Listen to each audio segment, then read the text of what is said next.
trop mince pour le t-shirt. Mais juste...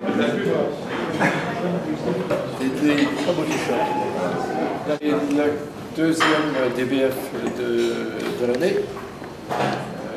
Et ce soir, nous avons un invité qui est un multi-entrepreneur. Et vous allez voir que ça n'est pas par hasard, parce que la première fois, je ne savais pas que j'allais rencontrer Philippe Courteau dans la vallée. La première fois où je l'ai vu, c'était au centre commercial américain, à Neuilly. L'ambassade américaine faisait l'effort pour aider les produits américains à s'installer en France. Et il y avait, je me souviens d'avoir vu une affiche, Philippe Courteau arrive avec mode comp. Allez, viens, il va te montrer un peu la fille. Voilà notre ami Philippe. Alors Philippe, tu as commencé, où est-ce que tu es né? À Dax dans les Landes. Dax dans le lendemain de la Libération. Le lendemain de la Libération.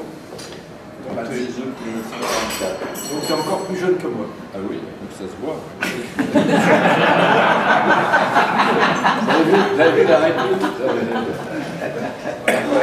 5 mois de différence. T'es plus beau, je dois le dire. T'es plus beau.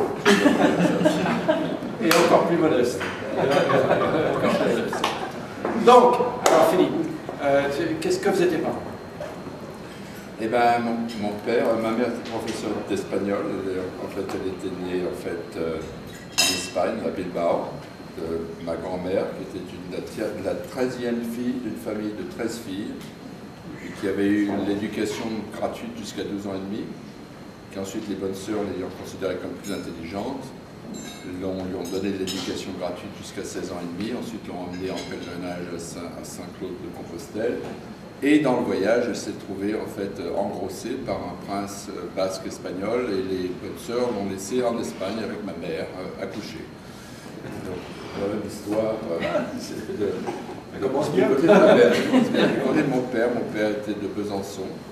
Son père était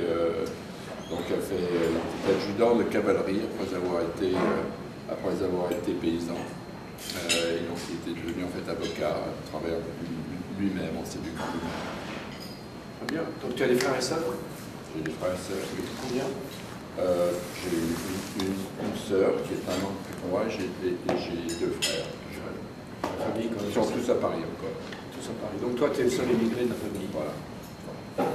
Toi, tes études? La fac des sciences, ça me manque. C'était agréable. Et surtout, j'ai fait P68, voilà, c'était un pied. Oui, je me souviens. Je suis rentré chez Paccard juste après. Donc, le super pied. Tu veux donner des détails? Non. On passe là-dessus. Oh, remarque, à l'époque, c'était pas mal, c'est un peu vieilli, mais c'est autre chose. Et donc, comment est-ce que tu es arrivé dans l'informatique? Eh bien, c'est très simple, parce qu'en fait, j'ai fait la fac des sciences. Je me suis retrouvé à l'époque où l'économie française n'était pas à son plus haut. Trouver du travail, c'était très très difficile. Et puis j'ai postulé, en fait, parce que je me suis dit, bon, bah, après tout, quels sont les métiers d'avenir? Donc j'ai sonné à la porte. Je me rendais compte que, bien sûr, ayant fait de la physique, les ordinateurs, c'était important. Donc j'ai sonné à la porte d'IBM, j'ai sonné à la porte de Philips, de toutes ces grosses boîtes, et puis ils m'ont gentiment remercié en disant que bon, j'étais un garçon très intéressant, mais que vraiment je n'étais pas leur profil. Alors j'ai fait chier en fait d'IBM jusqu'à ce qu'ils finalement ils m'expliquent pourquoi ils ne voulaient pas de moi. Alors finalement ils m'ont convoqué, bien sûr on me convoque, bien évidemment à cette époque-là. Ils m'ont convoqué pour m'expliquer très confidentiellement qu'ils faisaient une exception pour me dire la raison pour laquelle ils ne voulaient pas de moi. Et la raison pour laquelle ils ne voulaient pas de moi, c'est qu'en fait, j'avais fait à l'époque, on faisait tous ces profils psychologiques, etc. Et que les mecs, ils avaient raison d'ailleurs, parfaitement raison. Ils m'avaient dit, vous savez, vous avez un caractère un petit peu trop indépendant et vous ne feriez pas tout à fait, vous ne sentirez pas chez vous, chez IBM, où on a besoin de personnes qui se font plus au moule. Alors ça se dit, bon, bah, très bien. Et puis par hasard, j'ai découvert des contacts, une petite boîte américaine, votre compte qui parlait, qui voulait en fait démarrer en France, en Europe, Et heureusement, grâce au maréchal de Gaulle, que vous avez peut-être entendu parler, qui avait lancé cette idée brillante du plan calcul pour protéger et investir dans l'industrie informatique française avec la CISI, je ne sais même plus les nuls et tous les machins choses, qui ne voulaient pas moi non plus d'ailleurs, entre parenthèses. Et donc ces mecs-là, l'américain, ils voulaient monter la boîte, et puis ils m'ont trouvé, je parlais à peine l'anglais, et puis finalement, on a décidé, alors je les ai eus par des amis, ils m'ont donné 5 000 $ en cash à l'aéroport pour que je baptise sous mon nom Modular Computer System France. J'étais le gérant, le machin, j'étais tout seul avec une secrétaire en fait à mi-temps. Et puis je suis parti essayer de vendre des ordinateurs Modular Computer Systems, comme ça, sans salaire, sans rien du tout. J'avais pas d'autre solution. Et puis, au bout de 9 mois, j'ai réussi à avoir le centre d'études. Et là, j'ai appris les plus belles leçons dans ma vie, c'est que c'est pas la peine d'essayer de convaincre des techniciens, ils sont plus compétents que vous. Donc moi, j'avais un petit ordinateur que j'avais réussi en fait à négocier, que je leur amenais, je leur disais, écoutez, essayez, moi je ne sais pas ce que c'est, je ne comprends pas, mais vous êtes les chefs, alors allez-y. Puis le centre des hautes études d'Acclamar, ils sont venus me voir, ils m'ont dit, Philippe, c'est remarquable ce que vous avez 15 registres. Je dis, ah bon, expliquez-moi. Donc j'ai comme ça appris, parce que 15 registres, General Purpose Register voulait dire, etc. Et j'ai eu mon premier bon de commande. Et donc là, ce qui s'est passé, c'est qu'évidemment, les Américains d'abord n'ont pas cru. Mais bon, vous savez, ils veulent voir l'argent, etc. Mais je leur ai montré les bons de commande, tous les machins, etc., avec tous les tampons qu'il fallait. Alors, le mec était impressionné. Et puis, ils m'ont donné plus d'argent que ma commission. C'est là où j'ai pris la décision. Ce jour-là, j'ai dit, moi, c'est fini la France, je pars aux États-Unis, parce que c'est un pays qui, au moins, reconnaît le mérite. Vous n'avez pas besoin d'être polytechnicien ou autre pour faire une carrière, etc. Il suffit que vous vouliez travailler. Voilà la raison pour laquelle... C'est quelle année, ça? Voilà, je ne compte plus, moi, mon âge maintenant. C'est 72, 73, par là. C'était au début, c'est juste à l'époque où tu étais le patron de la Générale en France. Alors, soit un an avant, soit... Non, c'est 74. 72, c'est ça. Donc tu es arrivé où aux États-Unis? Eh ben, je suis arrivé, donc ce que j'ai fait, c'est que j'ai fait d'ailleurs mon petit parcours de la France, où on avait monté la boîte qui marchait bien. Puis donc je suis devenu en Angleterre, j'ai le plaisir de vivre 2 ans et demi en Angleterre, en tant que commuting chaque week-end pour revenir à Saint-Mandé-la-Bretèche où j'habitais. Et donc je suis resté 2 ans et demi en Angleterre, je suis arrivé en 80 aux États-Unis, à Fort Lauderdale, parce que c'est là où la boîte a été créée. Donc je suis venu, et puis j'ai démarré à l'international, je suis devenu le VP de marketing. Et puis après, j'ai ma carte verte. Et puis après, bon, les mini-computers, ça commençait à être fatigué. Donc c'est un marché qui commençait déjà à descendre très rapidement. Et donc là, je suis rentré à la Thomson CGR, qui est une toute autre histoire. Oui, ça c'est... Voilà, je suis devenu le président de la Thomson CGR en 85, quelque chose comme ça, 85, à Columbia, Maryland, le président de la filiale américaine. Thomson CGR, c'est les activités médicales de la Thomson qui avait le nom, le très joli nom, vous savez que les Américains aiment bien mettre des définitions derrière les acronymes. Thomson CGR, cannot get repaired. Société qui avait perdu de l'argent pendant 45 ans sous l'auspice de 3 syndicats, la FL-CIO. Vous n'entendez rien? Oui, il parle plus fort. Ah, oui. Il faut le micro. Le micro. Voilà, on va te donner le micro, Philippe. C'est mon accent, non? Voilà. Voilà, merci.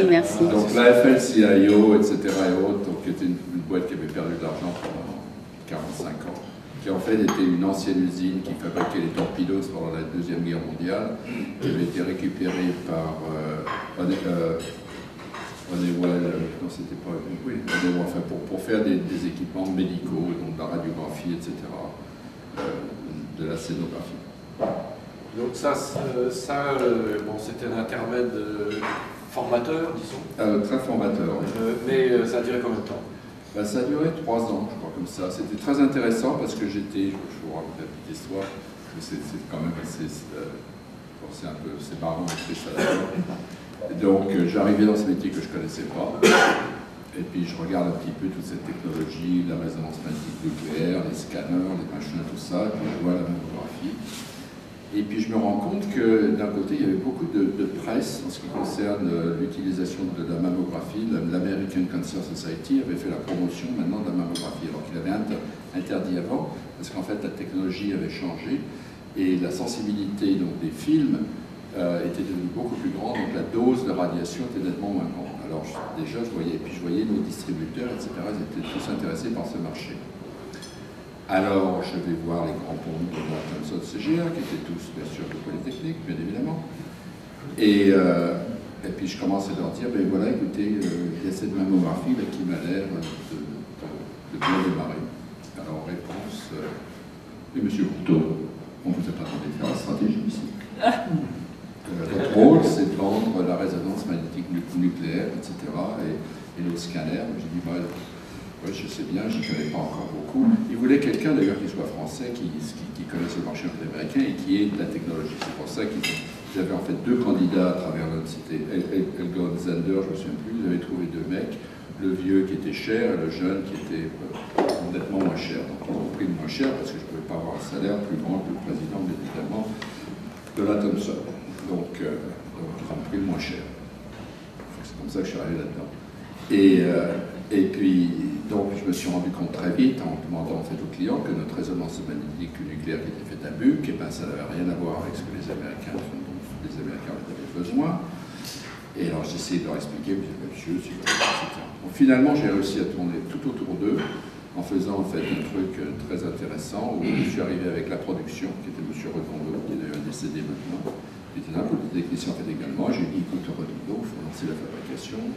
Il dit, mais écoutez, Philippe, moi, si tu peux des commandes fermes, je te lance la fabrication. C'était la fabrication des tubes qui prenait quand même pas mal de temps et qui avait en fait une bonne qualité. Si toute l'électronique était de la Première Guerre mondiale, la focale du tube était extrêmement pointue, donc donnait une très grande qualité d'image.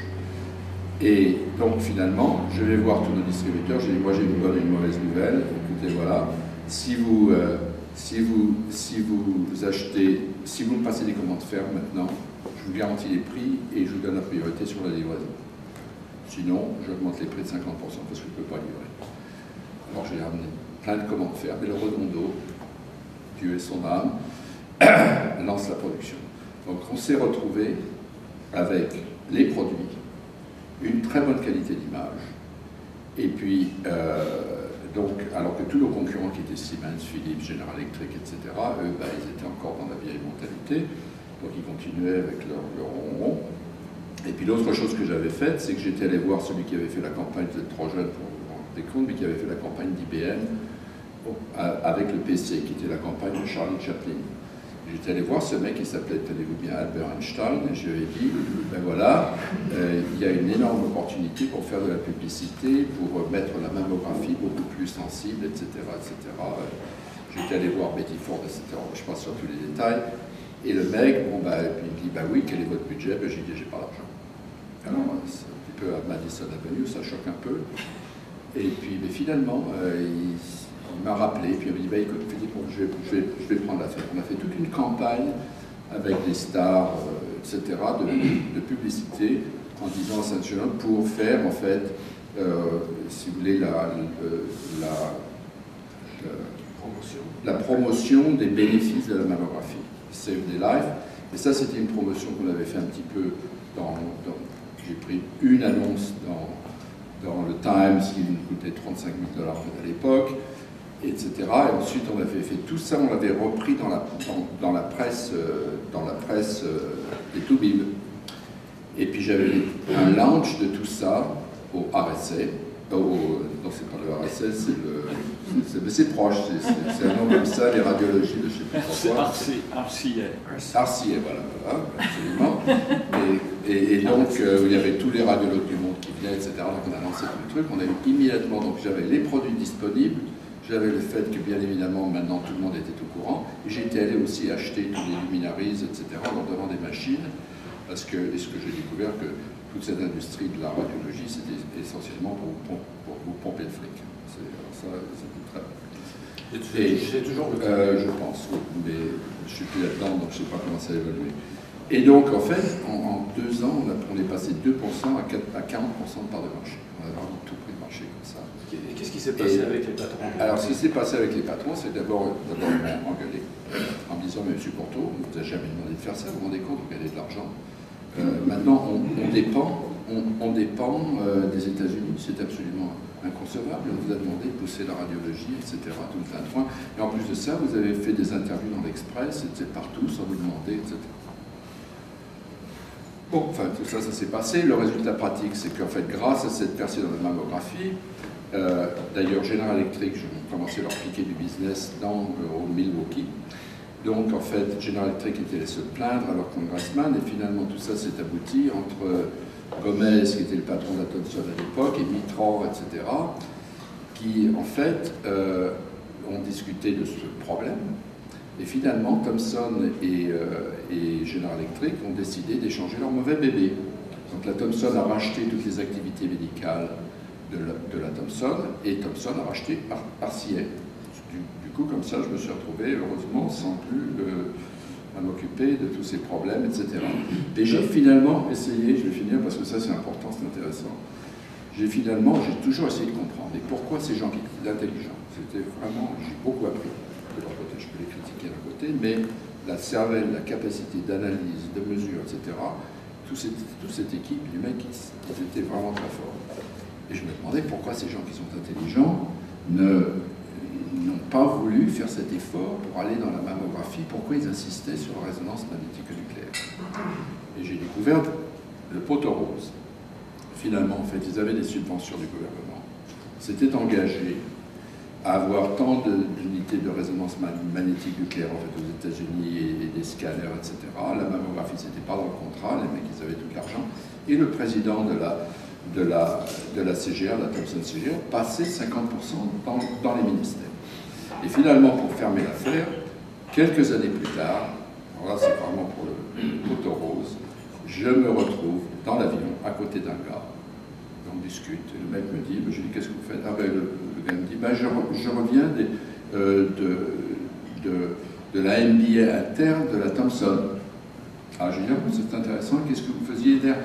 Ah ben on a eu une étude fantastique qui s'appelle le cas Courteau, la prise du marché en fait américain, etc. Alors, je dis, ah bon, c'est intéressant, ça. Expliquez-moi. Alors, oh, c'était très beau. Alors là, je me trouvais le génie, j'avais tout calculé, etc. Il ne m'avait jamais demandé comment ça s'était passé, pourquoi. Je vous ai raconté la raison. Ils avaient inventé tout le truc derrière, c'était très joli, et voilà ce qu'on apprend dans les MBA. À l'époque où la technologie, d'ailleurs, déjà à l'époque, commençait à évoluer très rapidement, alors maintenant, parlons-en, parce que maintenant, la technologie évolue à une vitesse qui est tellement rapide que c'est une autre histoire. Pour ceux qui ne savent pas, RCA, c'était il y a des têtes blondes ici. Donc, la RCA, c'était la boîte historique d'électronique grand public. Oui, il y avait aussi professionnels, la télévision. Ils avaient inventé la télévision, quasiment. Exact. Sarnoff, tout ça, c'était un icône de trucs américains, un genre de General Motors de l'électronique, et d'ailleurs qui a suivi le même chemin que General Motors, sauf que cette fois-ci, au lieu que ce soit Renault qui achète General Motors, c'est Thomson qui a racheté RCA et qui est devenu Thomson. Rien. Oui, qui est devenu. Ça a complètement disparu. Donc après moi, quand je t'ai rencontré une deuxième fois, dans la vallée cette fois-ci, et non pas au centre commercial américain, à Neuilly, tu étais patron de CCMA. Oui, ça c'était après. Donc j'ai été attiré dans la Silicon Valley par les venture capital dans la radiologie. Enfin, disons qui en fait c'était le groupe, le turnaround group d'H&Q, qui en fait réinvestissait dans les boîtes qui étaient en pleine difficulté. Donc en fait, ils revenaient avec de l'argent pour essayer de sauver l'argent de l'investisseur principal qui était H&Q. Donc c'était les spécialistes du turnaround. Moi j'ai appris énormément. Et donc c'était une boîte ADAC Labs, dont j'étais devenu donc, le vice-président de la radiologie dans ce truc-là. Et puis très honnêtement j'en avais marre de la radiologie, et puis cette truc-là c'était un petit peu fini, je voulais revenir vraiment dans la technique, et c'est là où j'ai rencontré donc Sissimel. Et en fait, par une annonce, en regardant une annonce, et là j'ai trouvé une petite boîte qui était en fait, le challenge qu'il m'avait donné était très simple, c'était des WC de la vieille époque. Il ne voulait plus mettre d'argent, il y avait 2 000 $ en banque. On dit Philippe, écoute, on t'embauche, on va te garantir ton salaire, mais il faut vendre cette boîte. Et donc la manière dont j'avais été contacté, c'est que le fondateur, le designer de la boîte, Hubert Lipinski, c'est lui qui avait mis l'annonce avec son propre argent parce qu'il ne voulait pas vendre la boîte. Parce qu'il croyait qu'il y avait une chose. Donc, par hasard, on est tombé là-dedans. Moi, je me suis tout de suite rendu compte qu'en fait, il y avait effectivement que le mail allait partir. Et comment est-ce que je l'ai deviné? C'est pas la peine d'être très, très malin. Je regardais nos clients, je suis allé voir nos premiers clients. C'était à la fin des années 80. C'est ça, oui.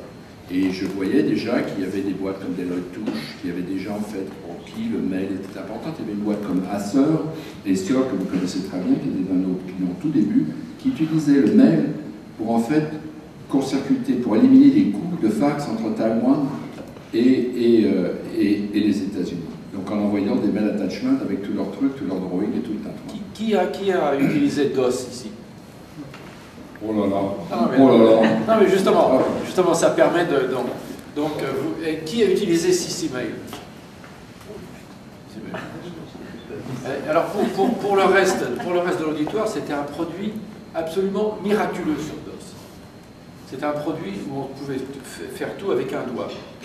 Parce que dans ce qu'on appelle le workflow, oui, c'est-à-dire la suite des opérations à faire pour envoyer du courrier, répondre du courrier, chaque fois le menu, vous tapiez l'initiale, la première lettre de l'article dans la liste des menus, et se déroulait déjà tout présenté, préparé.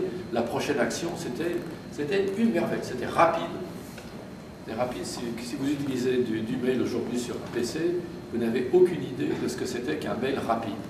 Le mail aujourd'hui, je ne parle pas du mail d'Apple parce que les malheureux qui utilisent comme moi le mail d'Apple savent à quel point c'est dangereux. Mais c'était d'une rapidité. Et moi je me souviens, j'avais été. Et c'est grâce à. Et j'avais ma petite boîte, j'avais commencé. Et c'est Philippe qui nous a fait cadeau. Oui, le remote. C'est Philippe qui nous a fait cadeau de Sissimel. Absolument. Exactement. Et qui a envoyé de ses collaboratrices installer Sissimel, collaboratrices, que j'ai ensuite Karen Richardson, qui est maintenant patronne. C'est vrai, ça je l'avais oublié. Qui est maintenant patronne d'une boîte de software qui s'appelle Epiphany. Epiphany. Qui a fait une très belle trajectoire. Voilà pourquoi je connais un peu plus Sissimel que la mail des gens. Alors qu'est-ce que tu en as fait, Sissimel? Sissimel qui est intéressant. Donc au début, comme j'avais 2 000 $ en banque, je suis allé voir en fait tous nos distributeurs. Je leur ai dit toujours la même chose. Écoutez-moi, passez-moi les commandes, etc. Donc j'ai fait un deal avec eux, j'ai ramassé. Donc je leur ai passé tous les petits comptes qu'on avait. Bon, j'ai réussi à récupérer 300 000 $ en fait des distributeurs. Et puis ça m'a permis, donc effectivement, parce que je ne voulais absolument pas vendre, alors les WC c'était toujours sur moi, les Philippe, quand est-ce qu'on va vendre, etc. On les connaît, c'est quoi? Mais ça dépend, il y a les bons, il y a les mauvais, c'est comme tout. Et donc ils m'empoisonnaient. Mais donc j'ai commencé, je suis allé voir ensuite, pour retrouver de l'argent encore, je suis allé voir Deloitte Touche. Et je leur ai dit, quelle est en fait, parce qu'ils étaient vraiment très engagés, quelle est en fait la chose qui vous manque le plus. Et donc ils avaient dit c'était le Central Directory. Okay, donc je leur ai récupéré, je leur ai dit on va faire un deal avec vous, vous me payez X en avance, et puis moi je vous donne tout le truc gratuit, vous devenez le design partner, etc. Donc ils étaient d'accord, ils m'ont donné 300 000 $ en plus, donc là déjà j'avais 600 000 $, c'est déjà mieux. Puis donc on a lancé le truc comme ça. Et alors le gros coup qu'on a fait du point de vue de marketing, c'est en fait de se rendre compte que Novell était en fait le canal de distribution en fait idéal, mais pas direct. Donc on est allé, on était toute petite équipe, on est 12 personnes. Donc on est allé dans tous les Novell user groups en faisant comme Jésus-Christ et les apôtres, aller un petit peu faire de la promotion de Sissimel partout dans tous ces user groups de Novell. On est devenu d'ailleurs l'applicatif et tous les vendeurs de Novell sont devenus nos vendeurs parce que pour eux, c'était l'application qui tirait bien évidemment le network. Parce qu'on est passé bien évidemment du LAN au WAN, etc. c'était toute cette construction de cette infrastructure.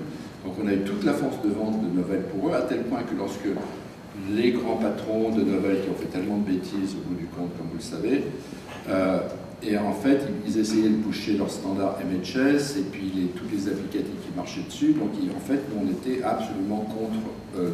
On était absolument la société en fait à détruire. Ils ne sont pas en fait arrivés parce que leur force de vente nous recommandait tout le temps. Donc, parce qu'on était l'application en fait rêvée, comme VisiCalc a été l'application qui a tiré en fait fondamentalement Apple Computer, en fait, tous les PC au début. Et donc ça nous a réussi, on a pris marché. Et puis ensuite, l'autre chose qui est arrivée qui est intéressante, c'est que toutes les gros sont venus. Alors les gros, IBM avec Office Vision, Microsoft, etc. avec leurs trucs. Et puis on commençait à avoir de plus en plus de grosses commandes jusqu'au jour où toutes nos commandes s'arrêtent, en plein mois d'août, etc. On devait avoir des commandes de la Bank of Boston, etc. Plus rien. Les mecs nous appellent, écoutez, il y a des choses qui sont passées dans le marché, on est en train de regarder d'autres solutions, qu'est-ce que c'est.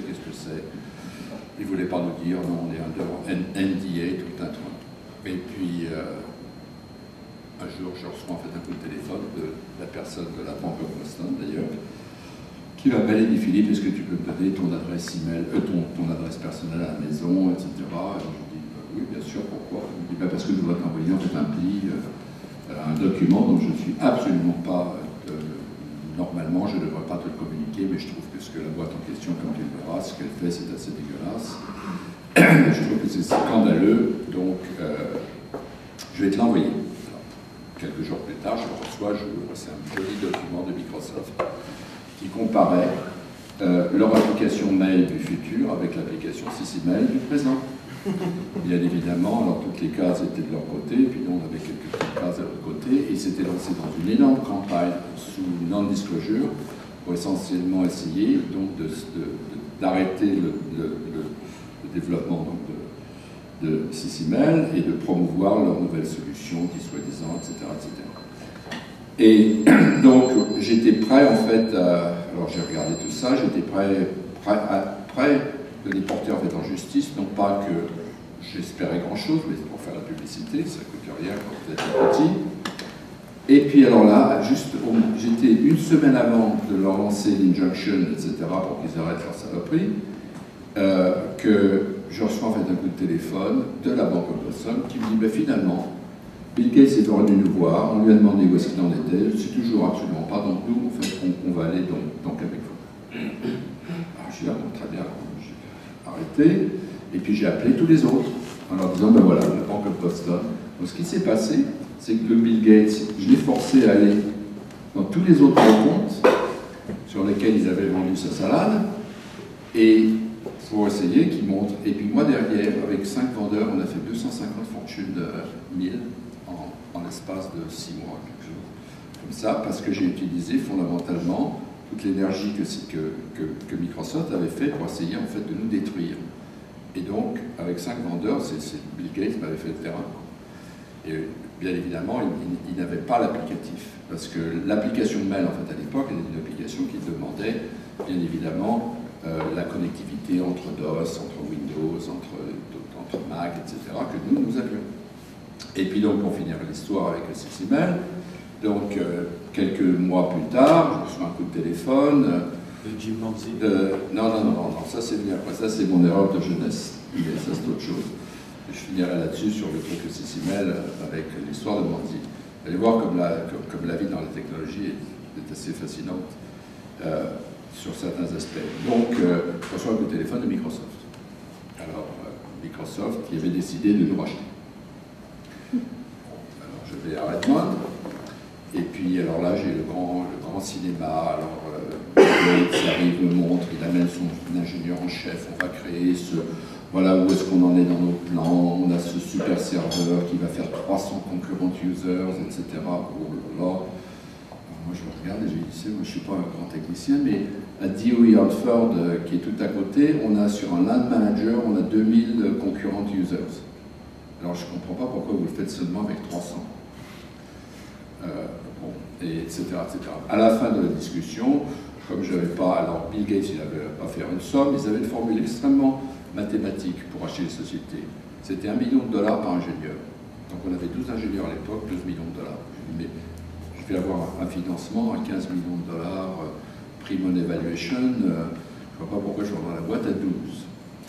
Alors là, il est rentré dans une de ces fureurs qui est assez connue, qui n'a rien à voir avec celle de Steve Ballmer, qui n'est pas de loin celle de Bill Gates, qui est un peu plus contenue, parce que Steve Ballmer, il a failli, dans un bus à Opio en France, il a failli me taper sur la figure parce que je pensais l'avoir porté en mettant justice. Mais c'est une autre histoire. Et donc, Bill Gates m'a dit, bah, écoute Philippe, je vais mettre des millions de dollars, on va t'écraser. Je dis, très bien, merci, au revoir. Et puis, bon, bah, ils ont continué, mais ils nous regardaient d'ailleurs comme une application DOS, parce que simplement ce qu'ils voulaient faire, c'est bien évidemment continuer à pousser leur plateforme, et puis DOS, bon, bah, on avait quand même le marché dominant sur DOS. Et puis donc, pour la petite histoire, donc après ça, bah, je suis tombé bêtement, naïvement, dans tout le charme de Lotus qui est venu nous voir en nous offrant, à l'époque, était déjà une valuation très importante, puisque ça a fini quelque chose comme 55 millions de dollars. Et donc, il avait dit avec Lotus Note, que j'apprécie beaucoup. La métaphore Lotus Note était une métaphore très intéressante, etc. Mais, donc, l'idée, c'était de marier les deux, etc. Et puis alors là, quand je suis rentré dedans, ce que je me suis rendu compte, c'est qu'en fait, Lotus avait fait un petit calcul économique très simple. À l'époque, on avait 4 millions d'utilisateurs SysML, quelque chose comme ça. Et ben donc, voilà, si je peux les pousser tous, les forcer tous à aller prendre du Lotus Note, je me fais 50, peut-être $75 de plus, 4 millions d'utilisateurs, faites le calcul, ça va être c'est pas mal. Donc c'est tout ce qu'ils cherchaient à faire, se foutaient absolument de SysML, donc ils ont fait tout pour forcer. Et puis il y a une autre histoire qui est absolument sidérante, mais tout ça je n'ai jamais raconté vraiment, si vous voulez, c'est pas en fait intéressant, c'est intéressant, si vous voulez, de l'écrire, il y en a qui écriraient en fait un livre là-dessus, mais c'est pas, moi c'est pas intéressant pour moi. Donc à un moment donné, c'était pleine la bataille entre Lotus Notes, entre Lotus et puis Microsoft, avec Lotus qui avait raté leur Windows, donc sur Windows, et puis je vais voir un jour Manzi. Parce qu'en me réveillant en fait un matin, j'ai eu une idée, ça m'a frappé, j'ai dit, mais Manzi, tu sais, est-ce que tu connais l'histoire des Horaces et des Curias? Est-ce que vous connaissez, qu'est-ce qu'ils connaissent l'histoire des Horaces et des Curias? Seulement des Voraces et des Curias. Des Horaces et des Curias. C'était dans la Rome antique, où il y avait deux familles qui s'étaient battues pendant des années. Et un jour, ils avaient décidé d'arrêter les frais et de prendre 3 champions de chacune et les faire se battre dans l'arène. Et ils arrivent, ils se battent ensemble. Résultat premier de la première bataille, je ne me souviens plus lequel, il y a un Orias qui est totalement, qui n'a aucune blessure, et puis il y a les 3 Curias qui sont toujours en vie aussi, mais qui ont chacun leur blessure. Alors c'est 3 contre 1. Et donc le gars, il a été très malin, et ce qu'il a fait, c'est qu'il a fait semblant d'être blessé, et puis il a commencé à s'enfuir, et les autres l'ont suivi, et en fonction de leurs blessures, ils se sont séparés. Ensuite, quand il les a vus tous séparés, il est revenu, clac, clac, clac, il les a tués tous les 3. Et je lui ai dit, ben voilà, c'est l'histoire de Lotus, tu as l'histoire comment défaire, comment éliminer la suite de Microsoft. C'était 3 applications, le mail, le word processor et la spreadsheet, le tableur. Je dis voilà, on fait le bundling de SysML avec Ami Pro. Du coup, tous nos clients veulent un bon word processor et tu te retrouves, tu as totalement fait détruire le business donc, de Microsoft. On a une position dominante, on avait déjà, je ne sais plus, on avait 24 ou 20 millions d'utilisateurs à cette époque. Et donc, du coup, Microsoft, ça va être très difficile là-dessus, puisqu'ils n'ont pas l'application mail, c'est nous qui dominons le marché. Et puis en plus de ça, tu as Lotus Note et tout ça, donc on va gagner le truc. Alors Manzi, qui était un mec intelligent, mais qui était un journaliste, il dit c'est très intéressant. Et alors du coup, on s'en va voir Reasi, que vous connaissez peut-être, le soi-disant fondateur de Lotus Note, qui n'est pas vrai du tout, mais ça c'est une autre histoire. Et Reasi. Et donc Reasi, lui, évidemment, non, c'est pas ceci, il fallait en fait leur développement était tellement long, donc finalement, Manzi, prisonnier, on ne fait pas l'intégration. Alors je présentais en fait un mois après, j'avais mes 5 minutes de présentation à Lotosphere où il y avait Ray Leno et tous les tintouins, il y avait 2000 personnes, etc. Et je montre l'intégration de Lotus Note et SysML. Et standing ovation, machin chose, évidemment, c'était ce qu'il fallait faire. Et on l'avait fait avec les ingénieurs en ami pro, la nuit. Et donc, du coup, après ça, j'étais pas très bien vu chez Lotus, et 3 mois après, je partais. Et quand j'ai raconté l'histoire à Bill Gates, quelques années plus tard, alors Bill, il est devenu tout de suite immédiatement blanc. Parce qu'il a instantanément compris que Office n'aurait pas en fait existé, et il a répondu de manière honnête. Les bêtises que nos concurrents stratégiques, que nos concurrents ont faites, ne cessent de m'impressionner. Et donc ça, c'est l'histoire Sissimel, et malheureusement, donc après, c'est Lotus, c'est IBM qui a racheté. Moi, j'étais juste à cette époque, je me souviens avec Navino. Alors à chaque fois, je lui disais, oui, mais vous regardez, on était 45 personnes chez Sissimel à l'époque. Je lui dis, écoutez, vous nous regardez, nous, comme si on était en fait un meeting. Et nous, on a une règle, pour que tu comprennes, c'est que pour une personne de Sissimel, nous, on veut avoir, quand il y a des meetings, il y a un minimum de 20 personnes de l'IBM. On essaie de ménager un petit peu de ressources.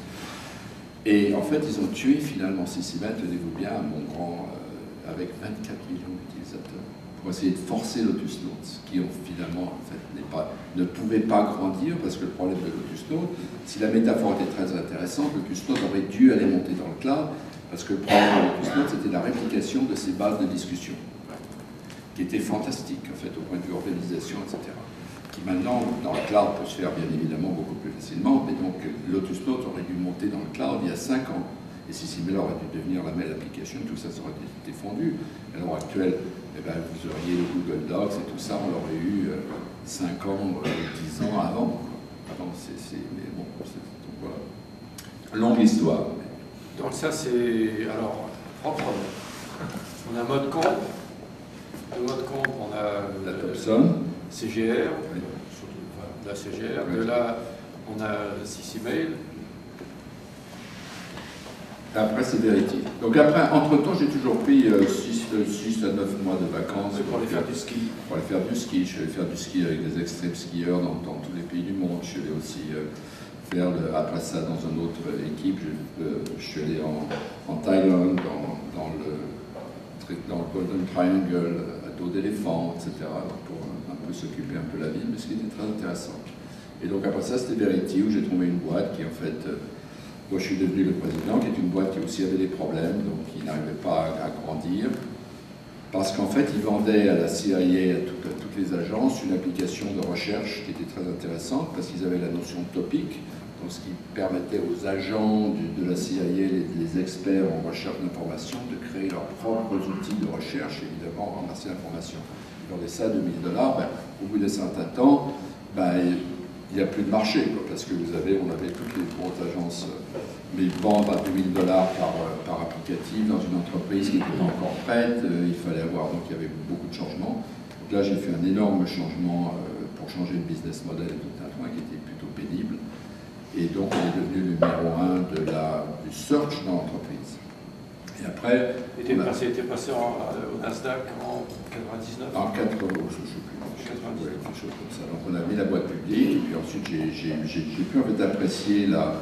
Alors, on a raté fondamentalement le search sur Internet. Et la raison, c'était qu'en fait, on était devenu le moteur de recherche chez Netscape, et on avait un problème d'architecture terrible, que je n'étais pas suffisamment, suffisamment la compréhension des problèmes d'architecture, que maintenant je pense avoir nettement mieux compris. Avec l'âge, ça aide, comme le vin. Et donc, on avait en fait un moteur qui ne scalait pas. Donc, il n'était pas capable en fait de faire de la parallélisation. Et les ingénieurs m'avaient un peu menti et j'étais pas capable de me rendre compte. Alors ils avaient parlé des premiers trucs, mais après ça, vous étiez tout de suite dans donc on n'arrivait pas en fait à avoir la puissance de calcul. Si on avait réussi à avoir cette puissance de calcul, on aurait pu monter dans le cloud. Et d'ailleurs, j'ai eu des discussions intéressantes à l'époque avec Barsdale et toute l'équipe, parce qu'en fait, je m'étais rendu compte, c'est un autre sujet, qu'ils étaient en train de perdre la bataille contre Microsoft sur l'Internet Explorer, alors qu'ils n'avaient aucune raison de la perdre. Mais ça, c'est une autre histoire. Donc, en allant public, donc j'ai eu l'expérience intéressante de rater en fait un quarter, de se rendre compte combien Wall Street, qui était un monstre, en fait, vraiment très simple. Tant que vous amenez de l'argent, il vous adore. Le jour où vous n'en amenez plus, il ne vous déteste pas, il vous élimine. Et c'est absolument extrêmement un système brutal qui est devenu d'ailleurs totalement spéculatif à l'heure actuelle. Quand vous regardez Wall Street, finalement, c'est plus l'endroit où on va chercher de l'argent, fondamentalement, c'est un endroit où la spéculation règne parce que c'est l'automatisation grâce à la technologie. Donc vous avez des mouvements d'argent qui sont à une telle vitesse, etc., que vous faites de l'argent sur l'argent beaucoup plus facilement que à la vieille manière, en investissant dans la société, en les voyant grandir, etc. Donc vous ratez en fait un penny, clac, vous êtes les machines spéculatives derrière automatisées, vous ratissent. Et puis ils en reprofitent si ça rebondit, etc., etc. Donc on est dans un monde qui a changé beaucoup. Donc j'ai eu cette expérience d'abord de mettre une boîte publique aussi, puis de se rendre compte combien c'est un marché qui vous pousse en fait fondamentalement à la croissance court terme des profits. Et donc le modèle, alors qui est en train de crever d'ailleurs, à mon avis, le modèle du logiciel de l'entreprise, c'est un modèle dans lequel vous constamment vous devez retrouver des nouveaux clients et ou alors racheter des sources de revenus. Donc ça devient un modèle, si vous voulez, d'enfer qui devient en fait, qui n'est pas du tout dans l'intérêt du client. Donc le plus vous grandissez, le plus vous vous détachez des besoins de vos clients. La machine vous force fondamentalement à continuer, si vous voulez, ce que j'appelle kill and milk, c'est-à-dire tuer votre concurrence et tondre votre client. Et puis reprendre des sociétés, vous fichez des individus, vous fichez de la technologie, tout ce que vous voulez, c'est le chiffre d'affaires.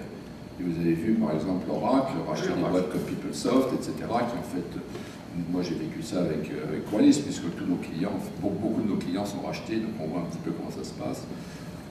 Donc vous voyez qu'en fait c'est fondamentalement, je rachète la boîte pour la maintenance, etc., puis j'essaie de prendre, et puis j'élimine la technologie, ça me donne un peu plus, donc je satisfais la bête Wall Street, etc., tout le monde il est bon, tout le monde il est gentil, tout le monde il est content.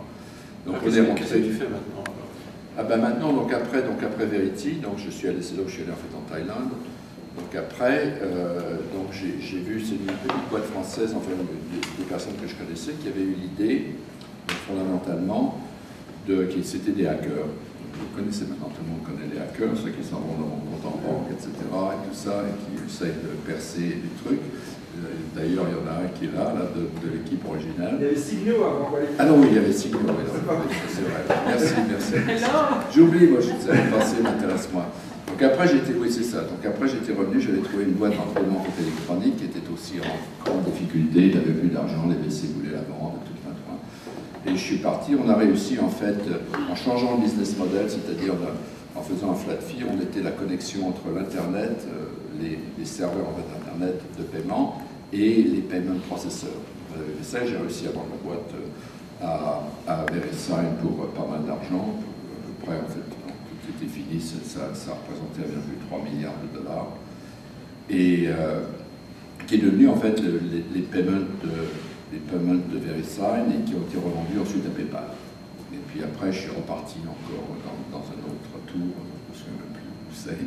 Et puis ensuite, c'est là où je suis tombé à l'époque sur ces investisseurs, dont j'étais toujours en sabbatical, comme on dit. Et j'ai trouvé donc un gars que je connaissais, qui avait en fait un certain groupe de Français qui avaient l'idée, ils s'étaient rendu compte qu'ils faisaient de la penetration testing, c'est-à-dire essayer de pénétrer dans votre réseau, de se rendre compte que toute cette pénétration du périmètre pouvait s'automatiser à partir du cloud. Ils étaient venus me voir, j'avais expliqué le truc, j'ai dit tiens, c'est une bonne idée, je leur ai donné 500 000 $ à l'époque, et puis donc j'étais le chairman, etc. Puis ensuite, ce qui est arrivé, ce qui était intéressant, c'est qu'au moment où il fallait faire monter le truc en puissance, eh bien les VC avaient absolument tout ce qui était Internet appliqué à l'entreprise fini. C'était fini, parce qu'on avait, c'était 2001, etc., il y avait l'époque de la bulle, donc qui avait en fait éclaté, donc ils revenaient tous sur les anciens modèles bien prouvés, etc., donc tout ce qui est cloud Internet pour l'entreprise, ils n'en voulaient pas. Et en fait, c'est Ray Lane qui est revenu en 2005 en faisant le premier fonds chez Kleiner Perkins pour investir dans les sociétés pour faire du cloud dans l'entreprise. Donc nous, on a eu cette idée, donc moi j'ai continué, j'ai dû racheter en fait l'investisseur qui était là parce qu'il voulait qu'on revienne dans le software d'entreprise. Je ne voulais pas du tout, j'avais compris la puissance du cloud. À cette époque, j'en avais suffisamment pour me rendre compte que ça, c'est un modèle qui a changé l'informatique considérablement.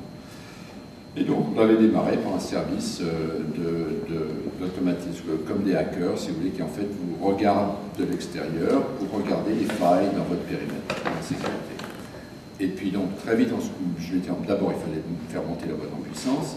Et puis deuxièmement, je m'étais rendu compte qu'en fait, le marché du périmètre n'était pas suffisamment grand. Alors là, j'ai été obligé de devenir le CEO parce que pour retrouver de l'argent, etc., donc il a fallu que je mette le mien. Bon. Et donc, du coup, je suis devenu le CEO de la boîte. Et là, on s'est rendu compte qu'en fait, je me suis rendu compte que la problématique commençait déjà en fait à changer et qu'il fallait en fait regarder le ventre mou de l'entreprise, qu'il fallait regarder le réseau interne.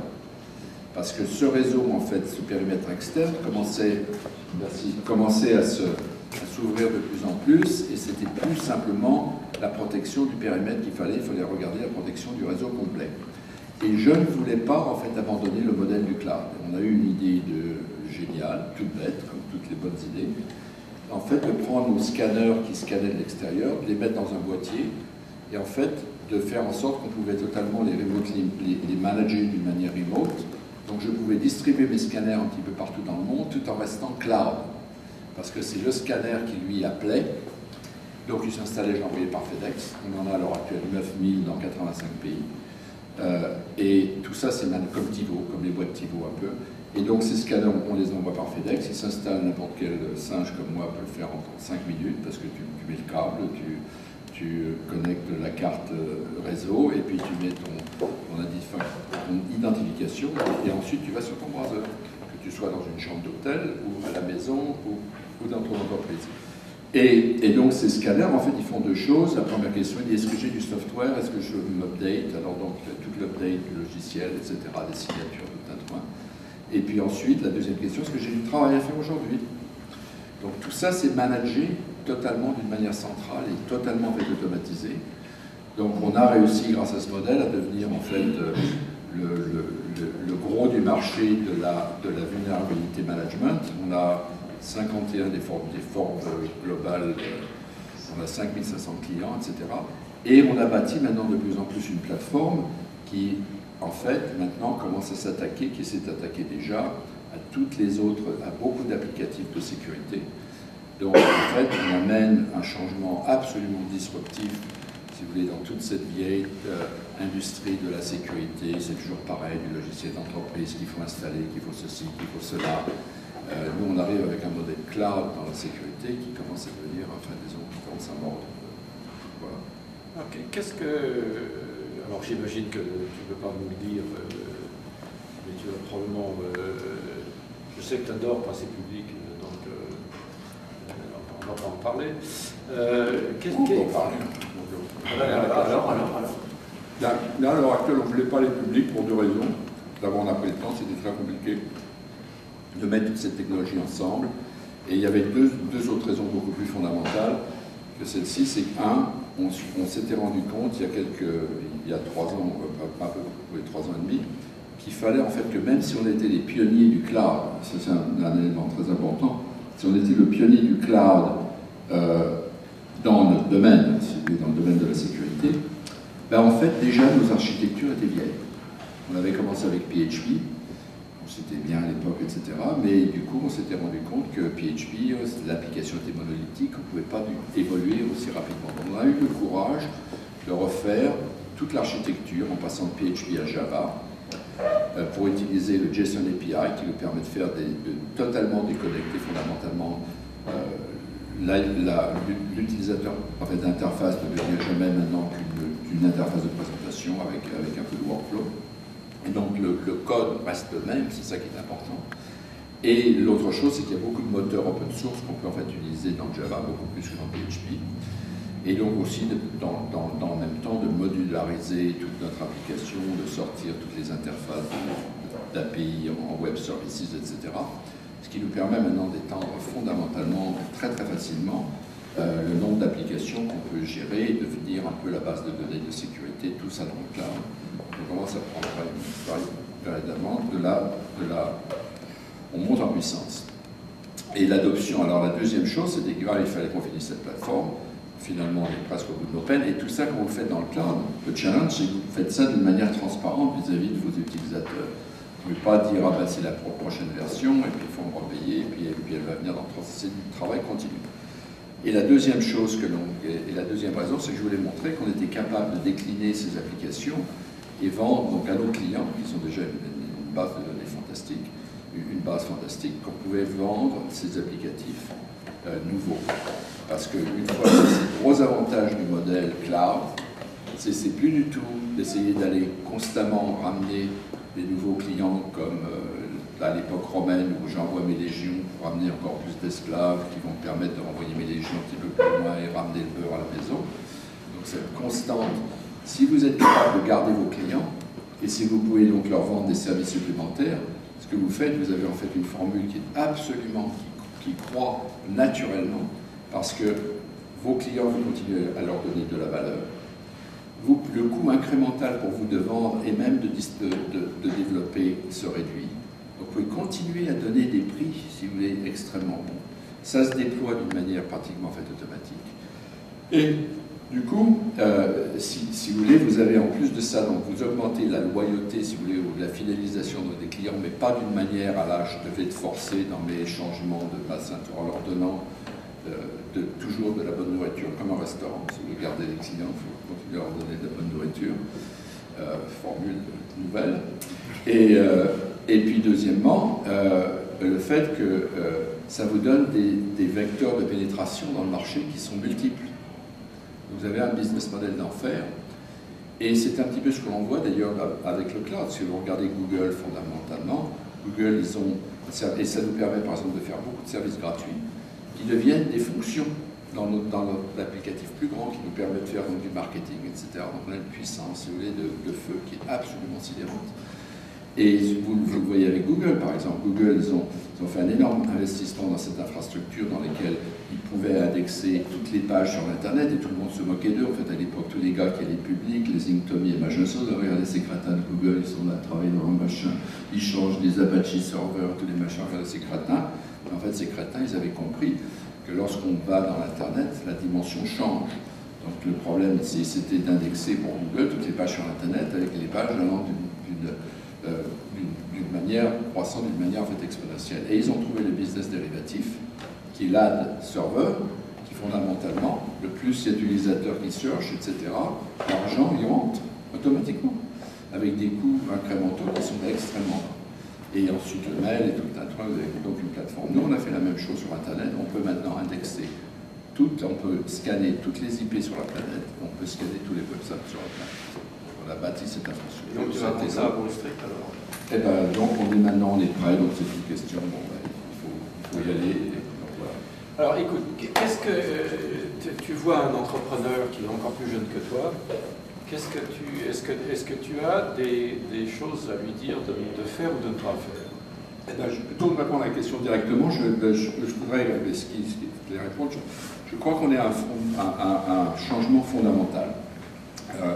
Avant, le capital devenait très très important. Donc il fallait absolument avoir l'argent des WC, il fallait absolument avoir quelque chose donc, pour essayer, pour faire quoi que ce soit. À l'heure actuelle, la denrée, c'est un peu l'évolution du capitalisme en gros. La denrée rare, maintenant c'est le talent.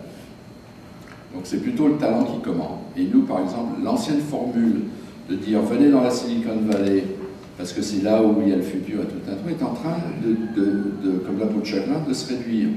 Si vous regardez notre société Qualys, on a maintenant des groupes d'ingénieurs dans tous les pays du monde. Pourquoi? Parce qu'on va où le talent se trouve. Et la formule cloud, en fait, vous permet, si vous voulez, toutes les technologies vous permettent de travailler d'une manière distribuée beaucoup plus facilement qu'avant. Donc c'est beaucoup plus important à l'heure actuelle, c'est le talent plutôt que l'argent. L'argent, il y en a partout. Et le talent, c'est ça qui est difficile. Donc si vous avez du talent, c'est important de le comprendre, ça. Si vous n'avez pas de talent, vous avez intérêt à y travailler. Parce que sinon, vous n'arriverez pas en fait à grandir aussi rapidement. Et l'exemple que je donne aussi, c'est un petit peu un discours que je vais faire dans peu de temps. Vous regardez ce qui se passe dans l'automobile. Je pense que c'est absolument fascinant. certains, vous êtes certainement tous au courant de l'Autolib. Mais il n'y a pas que l'Autolib. Ce qui est important, c'est de voir la dynamique qui est derrière. Vous avez ce projet IRICO, qui s'appelle HIRIKO, donc je vous invite à aller voir, qui est à Barcelone. C'est une nouvelle voiture qui a été en fait développée au MIT, qui est implémentée maintenant à Barcelone. C'est une voiture qui est très intéressante parce que, bon, elle est petite, etc. Et puis la manière dont elle se gare, c'est qu'elle ne se gare pas de travers comme ça, elle tourne et elle se gare en hauteur. Et vous descendez du toit. Et donc ça fait, si vous voulez, des économies de parking absolument en fait, très intéressantes.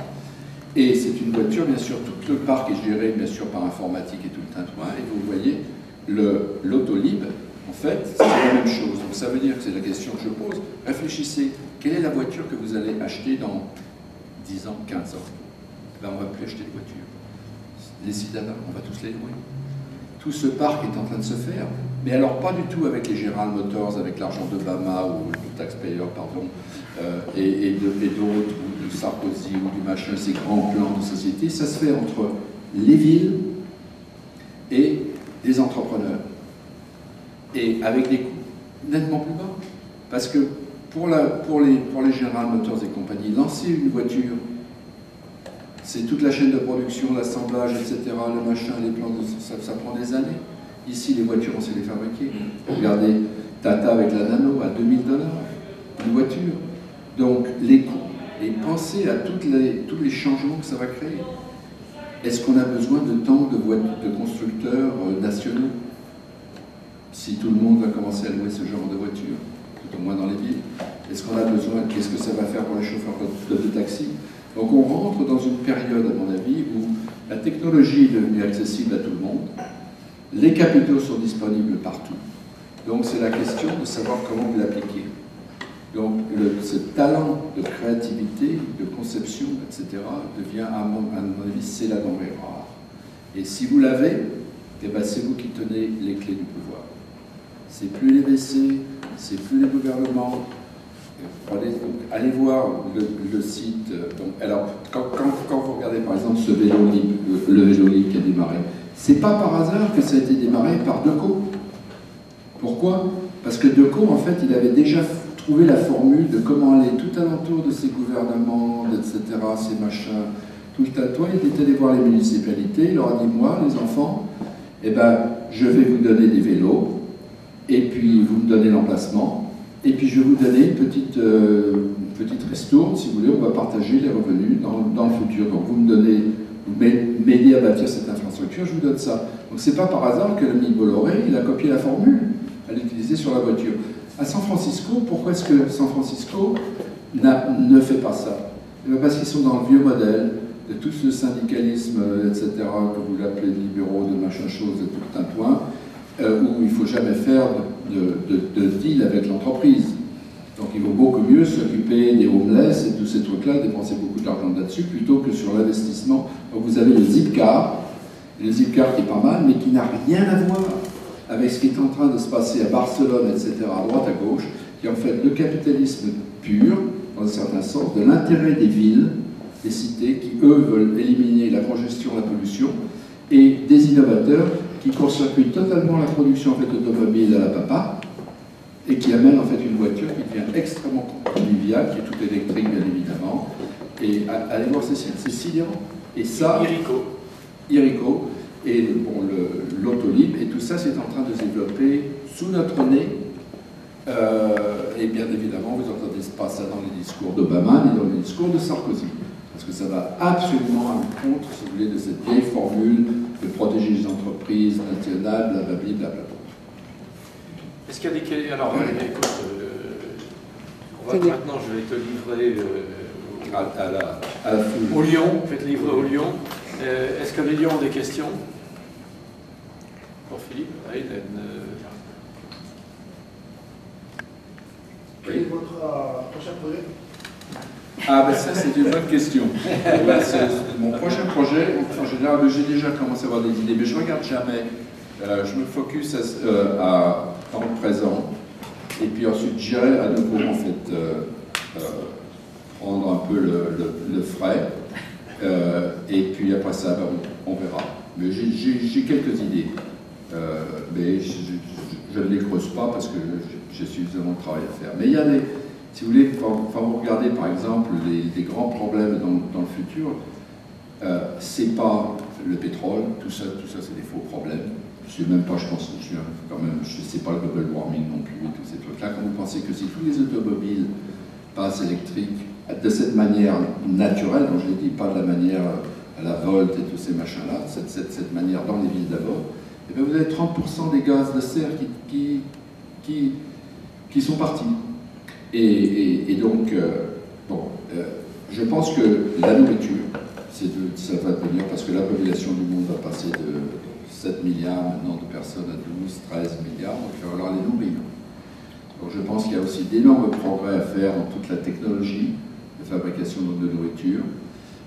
Les villes, en fait, changent énormément. Donc tout ce nouvel urbanisme, où les villes montent en hauteur, parce que c'est une méthode qui est beaucoup plus efficace.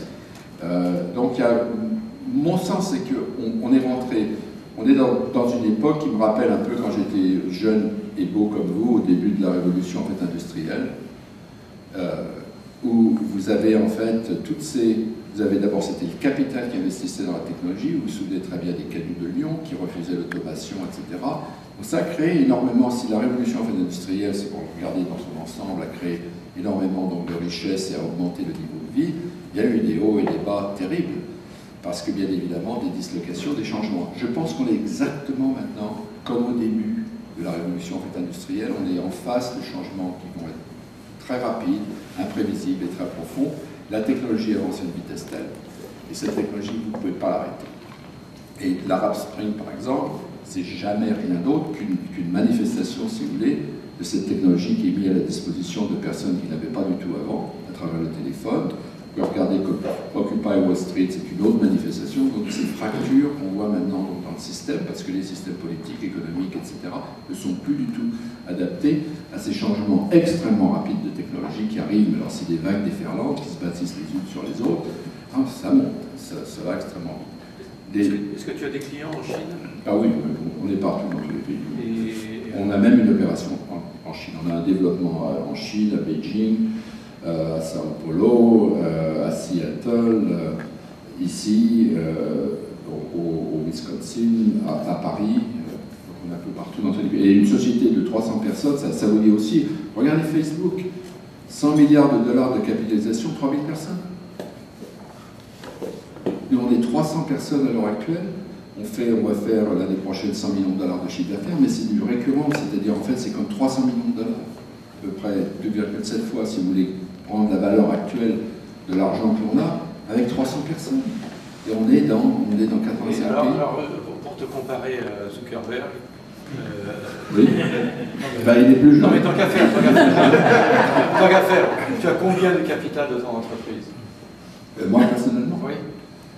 Je ne sais pas exactement, mais non, je réponds toujours aux questions, je ne sais pas exactement, c'est vers plus de 100%. Oui, 28. Non, c'est plus. Non, lui il a 28. Ah ben, tu vois, c'est mieux. Alors, je crois que j'ai, mais je ne sais plus exactement, je crois que j'ai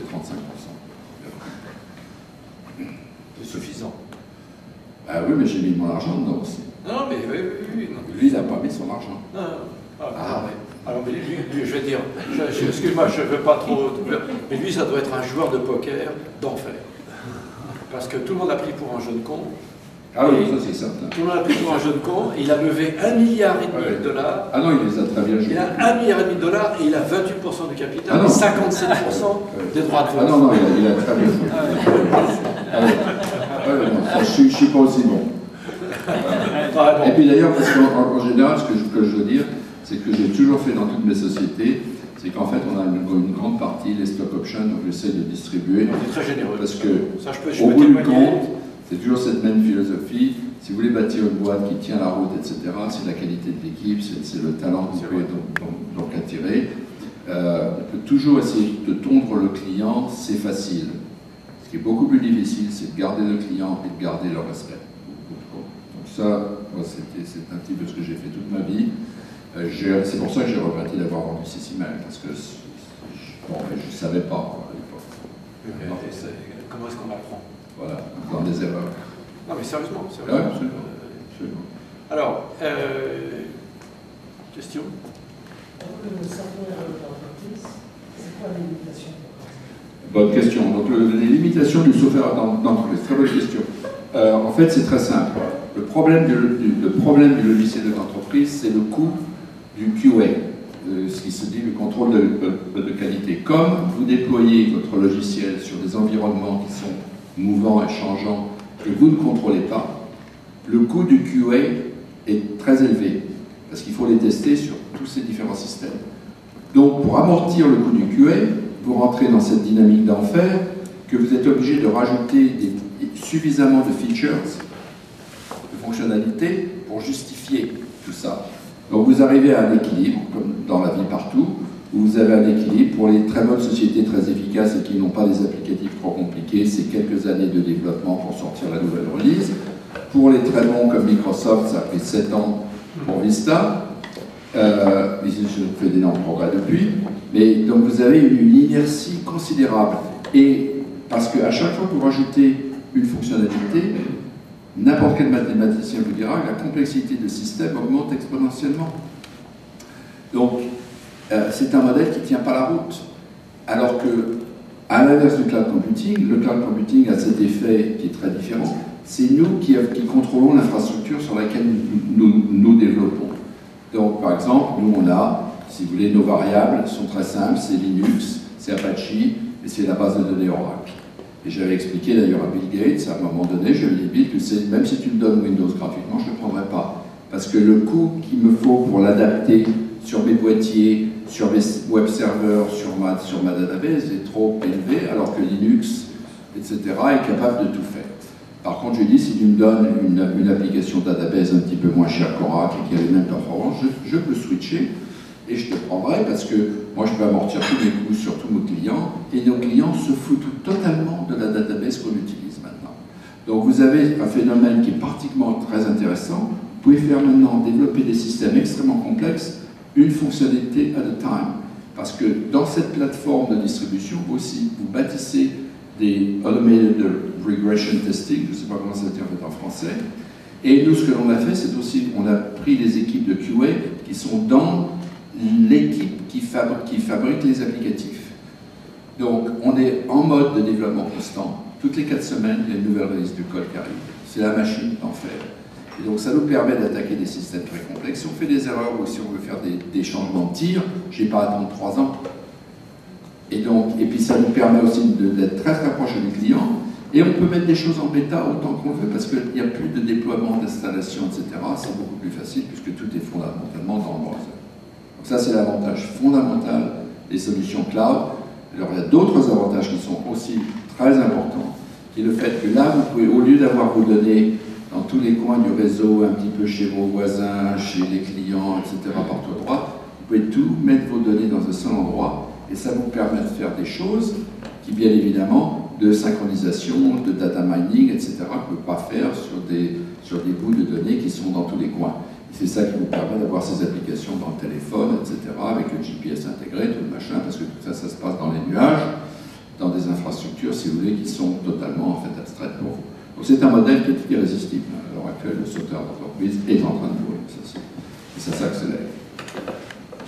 Dans le même contexte, pourquoi ne pas utiliser MySQL vis-à-vis de Oracle? Ah ben non, ben le problème, non, on avait commencé comme toutes les sociétés qui avaient démarré à l'époque, les vieux de la vieille du cloud computing, ont tous démarré sur l'architecture LAMP, ou presque tous. C'était Linux, Apache, MySQL et PHP. Le problème de MySQL, c'est que MySQL, à partir d'un certain moment, n'avait pas la scalabilité, donc c'était pas suffisamment robuste. Et Oracle ne va rien faire pour le rendre encore plus robuste. Ils l'ont racheté. Évidemment, ils l'ont racheté. Donc, par contre, il y a un changement qui est en train de se passer. Et là, on est très, très profond dans la database. C'est que le modèle en fait SQL atteint ses limites parce que maintenant on parle de volume d'informations, etc. et autres. Donc la base de données est en train d'évoluer. Et en plus de ça, maintenant avec le cloud, vous pouvez en fait fragmenter, si vous voulez, au lieu d'avoir une grande database où vous avez besoin de toute la scalabilité d'Oracle, vous pouvez fragmenter ça à la parallélisation, si vous voulez.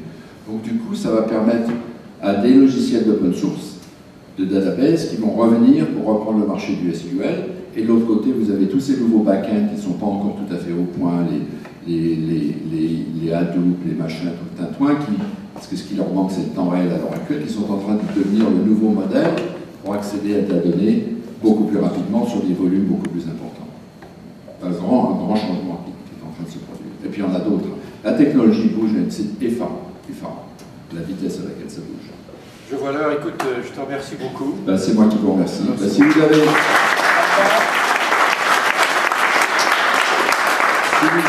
des questions, des commentaires, vous pouvez m'envoyer en fait un email. Il est facile à retenir, c'est PC comme personal computer, mais j'utilise un Mac, comme ça pour souvenir c'est PC. Et c'est à Qualys, le nom de la société, QUALYS.com. Voilà, merci. Il y a le bar. Merci. On continue la discussion. Merci beaucoup.